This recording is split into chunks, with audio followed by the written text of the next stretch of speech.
I've always been interested in the world of video games, climbing the ranks, mastering all the movesets and strategies. You know, being a true gaming badass. But my actual experience level, well...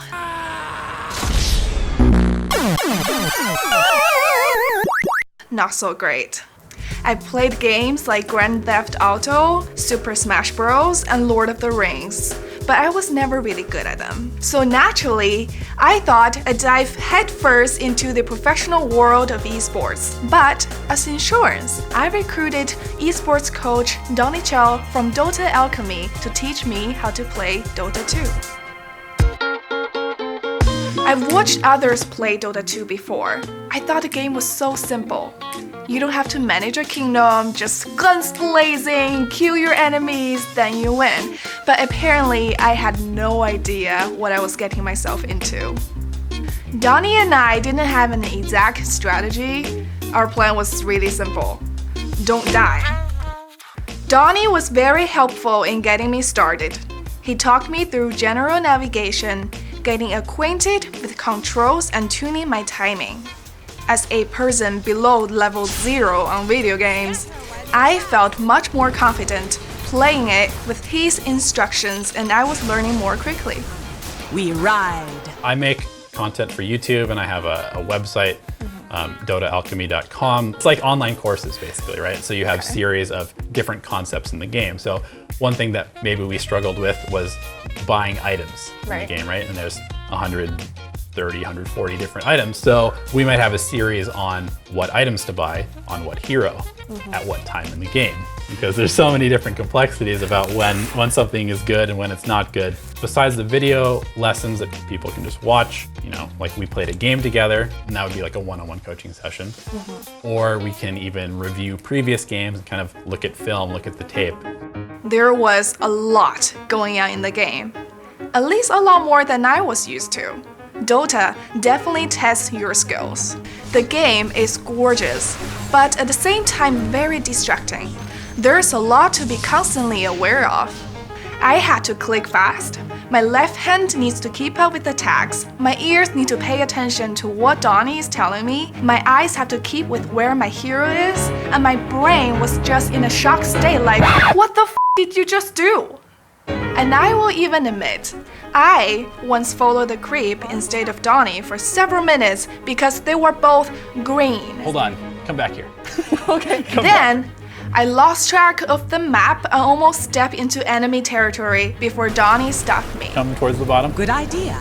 Games like Dota 2, Diablo, Command & Conquer, any MMORPG or strategy game really makes you appreciate a big, high-res monitor. I found myself getting most frustrated when the enemy heroes gang up on me. It was tough to try and think for myself, but also follow Donnie's lead.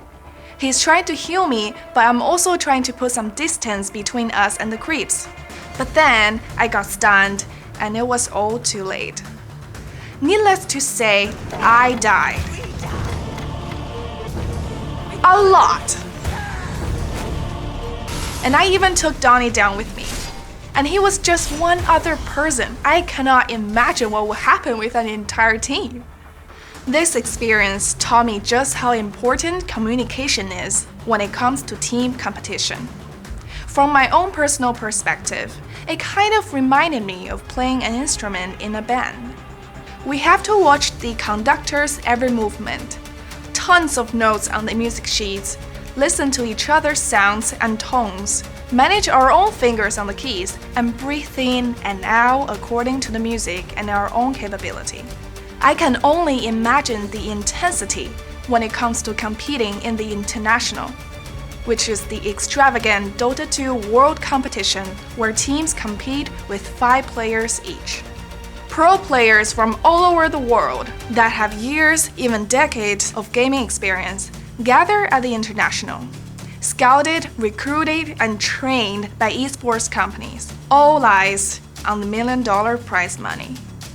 The players have to manage their own heroes, watch their teammates, pay attention to the map, analyze the situation, coordinate attacks with others, and even plan out advanced strategies to trick the enemies. Players need to inform each other and keep the communications clear at all times. It's like playing a physical sport but with more intense actions. Donnie himself said he compares it to his background playing baseball and snowboarding. So I've just had a lot of athletic experience, and I taught snowboarding for 3 years, and that really kind of cemented the fact that I really enjoyed teaching people activities that I like, and specifically physical or like complicated ones. Right. Snowboarding, for example, is really scary to a lot of people, and seeing people overcome that fear and like get it and start turning is really, really exciting for me. Same thing with baseball. When you teach a kid how to throw a curveball or how to field a ground ball, for example, and they get it and they do it, it's really, really rewarding to see that growth. I mean, I've been gaming my whole life. My grandparents had a regular Nintendo back at their house, and every time that we'd go to Colorado, I'd get to play Dr. Mario and Tetris, and it'd be competitive. Why Dota 2? It's just been a game that I've been playing for like off and on probably 13 or 14 years. I really like how competitive it is, how much growth there is to have in the game, depending on how much effort you put into getting better. That's a big part of Dota, is that it's really teamwork based. These pro players are actually, they do what's called boot camping. So they all go to like a location, or they have team houses. Some of them even have like training facilities now. So they're all there playing like 15 games a day, looking at their replays of their previous games, watching film, basically. How basketball and baseball players will watch film of their games to break down their mistakes. And they're building up their communication and camaraderie and teamwork. It's like any other sport, right? As you start to learn something, it's slow, but then as you get better at it, you speed up and more things become possible. And so these guys are thinking and moving and reacting at like Mach speed compared to what we were doing. Right. The International 2018 is coming up on August 20th. Beside the pro players, another exciting team to watch will be OpenAI's bots team. They have already beaten top players in single-player match last year. Now they have 5 bots working in a team to challenge pro teams. I had so much fun trying something a little different here and learning the basic ins and outs of Dota 2 from Donnie. This experience really has taught me a lot about multitasking, coordination, and concentration, and really showed me just how demanding esports can really get. There's certainly a lot more for me to master, but maybe that's a video for another day. Special thanks to Dota Alchemy and Studio One Up.